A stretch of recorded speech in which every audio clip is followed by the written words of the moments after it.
Greed is not a fundamental aspect of human nature. Greed is a consequence of scarcity. If you and I are living in incredible abundance, such as used to exist 200 years ago, the fish were so thick on the water that it looked like you could walk across the rivers. Under those conditions, greed is ridiculous. If we're sitting among piles of apples that have fallen on the ground, it would be ridiculous for me to gather them all to myself, and I'm not going to get my pile when there's other piles sitting all over the place. If you do not have a perception of scarcity, then greed is a foreign emotion. What we've done is we've created scarcity. The money system creates artificial scarcity where there need be none. It's an abstraction. It's bits and computers. But we use it to exchange things that do come from nature.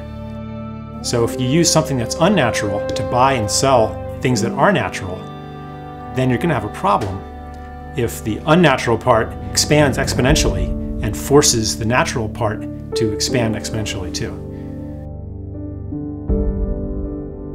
A healthy economy shouldn't be thought of as a separate entity, from the natural ecology, but as an extension of the ecology.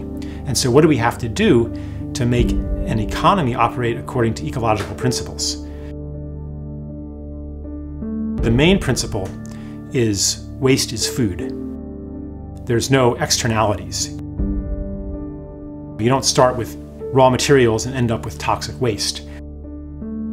But everything that's produced, like the manure of a cow, is food for the worms. And the manure of the worms is food for the soil organisms, and that's food for the grass. That's food for the cows. It's a closed loop, a circle of the gift. The decaying currencies obey nature's law of return. They decay and then can be reborn in a different form. Sacred economy is an economy in which everybody is an artist and in which everybody's gifts are applied toward a beautiful purpose, a purpose that's beautiful to them. In the future, career counselors, they won't say, okay, so you have these gifts, how can you use these to make a living? How can you commercialize these? How can you make money from these? Career counselor will say, what would you like to give to the world?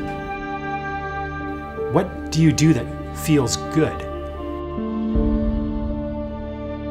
And collectively, we will reorient our thinking to what can we as human beings create that's beautiful to us.